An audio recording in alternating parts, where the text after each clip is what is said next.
Meet mister মিকো 2.0 সে YouTube shorts অ্যালগোরিদমকে hack করে ফেলেছে। শেষ 30 দিনে মিস্টার মিকো পুরো 14 কোটি ভিউ এবং 3 লাখেরও বেশি সাবস্ক্রাইবার অর্জন করেছে। কিন্তু কিভাবে? যদি আপনি মিস্টার মিকোকে এই প্রশ্নটি করেন তাহলে তার উত্তর সম্ভবত হবে, सच बताऊं तो मुझे लिटरली में कोई भी आइडिया नहीं है। কিন্তু আমি মিস্টার মিকোর 80টিরও বেশি ভিডিও স্টাডি করেছি এবং আমার স্টাডি 4টে ভাগে ভাগ করেছি। ভালো দিক হলো এই টিপসগুলি আপনি আপনার শর্টস চ্যানেলেও প্রয়োগ করতে পারেন। এর মধ্যে টিপ 1 আমার ফেভারিট এবং টিপ 4 প্রত্যেক শর্টস চ্যানেলের জন্য সুপার ইম্পর্টেন্ট। টিপ নাম্বার 1, ইমোশন নিয়ে খেলা। একটি মুহূর্তের জন্য আমি চাই আপনি যে কোনো মুভির কথা ভাবুন যেটি আপনি দেখেছেন। হয়তো এটি আপনার প্রিয় মুভি, আর নিজেকে জিজ্ঞাসা করুন মুভির শুরু থেকে শেষ পর্যন্ত কি আপনার ইমোশন একই রকম ছিল? 99% সময় এর উত্তর হবে না। যদি একটি মুভি হ্যাপি ভাবে শুরু হয় তাহলে কিছু সময় পরে এমন কিছু দৃশ্য আসে যা আপনাকে স্যাড করে। ইমোশন পরিবর্তন হয় ভয় ও রাগের মতন ইমোশনে, এবং অবশেষে কিছু ঘটে যা আপনাকে আবার হ্যাপি করে তোলে। মুভি মেকাররা আপনার ইমোশনের সাথে খেলে। এখন এইসব আমি আপনাকে কেন বলছি, কারণ মিস্টার মিকো তার ভিডিওতে ঠিক এই প্যাটার্নটি ব্যবহার করেন। এক্সাম্পল, ভিডিওতে মিস্টার মিকো খুব উত্তেজনার সাথে বিশ্বের সবচেয়ে বড় বাবেল তৈরি করতে চান, যা দর্শকদের মনে উত্তেজনা সৃষ্টি করে। কিন্তু বাবেল বানানোর সময় প্রথম চেষ্টাতেই মিকো ব্যর্থ হন। এতে উত্তেজনা হতাশায় পরিণত হয়। কিন্তু পরে মিকো ইউটিউবে বাবেল তৈরির টিউটোরিয়াল দেখেন এবং অবশেষে একটি বড় বাবেল তৈরি করেন, যা হতাশাকে আনন্দে পরিবর্তিত করে।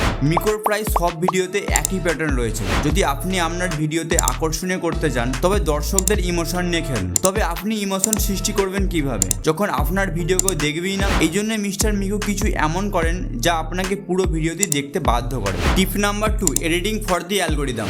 যদি কেউ ইউটিউব শর্টস দেখে তাহলে তার মনোযোগের সীমা খুবই কম। অর্থাৎ আপনার ভিডিও যদি একটুও বিরক্তিকর লাগে তার সামনে হাজারো ভিডিওর বিকল্প রয়েছে। এখানে মিস্টার মিকো ব্যবহার করেন তার বিশেষ এডিটিং। মিস্টার মিকোর যে কোনো ভিডিও দেখুন, আপনি দেখবেন তার প্রতিটি ভিডিওতে এমন কোনো ফুটেজ নেই যা স্ক্রিনে 3 সেকেন্ডের বেশি থাকে। প্রতি 2-3 সেকেন্ডের পরে একটি কাট, একটি বিরল বা ফুটেজ জুম করা হয়। এটি করা হয় যাতে আপনার পুরো ফোকাস ভিডিওতে থাকে, কারণ যদি আপনি একটু এদিক ওদিক দেখেন তবে ভিডিওর কিছু মিস করবেন। এটাই শেষ নয়, মিকো প্রায় প্রতিটি ভিডিওতে স্ক্রিনে টেক্সট যোগ করেন। কিন্তু কেন? ভিডিও দেখা একটি প্যাসিভ কাজ, কিন্তু পড়া একটি অ্যাক্টিভ কাজ, যা বেশি ফোকাসের প্রয়োজন। এভাবে মিকো তার ভিডিওদের প্যাসিভ থেকে অ্যাক্টিভ করে তোলেন এবং ভিউয়াররা তার ভিডিওটি ছেড়ে চলে যাওয়ার সম্ভাবনা কমে যায়। মিকোর এডিটিং তো দুর্দান্ত, কিন্তু যদি ভিডিওর আইডিয়ায় বিরক্তকর হয় তাহলে ভালো এডিটিং এর কোনো অর্থই নেই।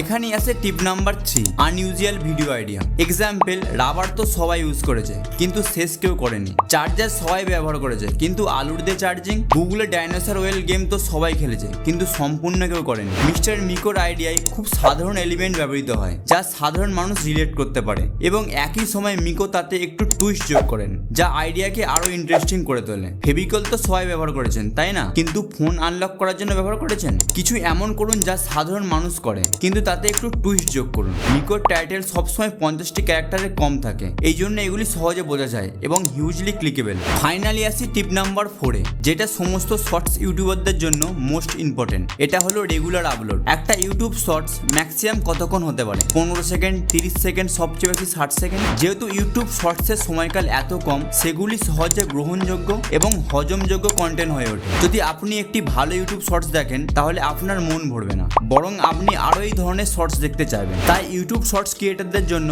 কনসিস্টেন্ট থাকা অত্যন্ত জরুরি। কিন্তু প্রশ্ন হচ্ছে, মিস্টার মিকো এত সহজে প্রতিদিন কিভাবে ভিডিও আপলোড করে? এখন আমি মিস্টার মিকোর সঠিক শিডিউল জানি না, কিন্তু আমি ধারণা করতে পারি যে মিকো কিছু এমন করেন যাকে বলা হয় ব্যাচিং। ইউটিউবের পরিভাষায় ব্যাচিং মানে নির্দিষ্ট একদিনে একসাথে অনেকগুলো ভিডিও রেকর্ড করা। যদি আপনি মিস্টার মিকোর চ্যানেলে যান তাহলে দেখবেন যে অনেকগুলি ধারাবাহিক ভিডিওতে একই টি শার্ট পরে আছেন। সম্ভবত মিকো শুধুমাত্র একটি নয়, একাধিক ভিডিও শুট করেন যা তিনি আগে থেকে প্ল্যানিং করে রেখেছিলেন, আর এভাবেই তার ভিডিওর কোনো ঘাটতি হয় না। কিন্তু প্রশ্ন হচ্ছে, আপনি কিভাবে ব্যাচিং করবেন? সহজ, পরের বার যখন ভিডিও তৈরি করতে যাবেন শুধুমাত্র একটি নয়, একসাথে অনেকগুলো তৈরি করবেন যার স্ক্রিপ্ট আপনি আগে থেকেই ভেবে রেখেছেন। এভাবে আপনি অনেক সময় বাঁচাতে পারবেন। যেমন আপনাকে লাইট, ট্রাইপড, মাইক এসব সেট করতে হবে না। আর এডিটিং তো আপনি যে কোনো সময় করে ফেলবেন। আপনি এখান পর্যন্ত চলে এসেছেন তাহলে এই ভিডিওটি দেখে যান।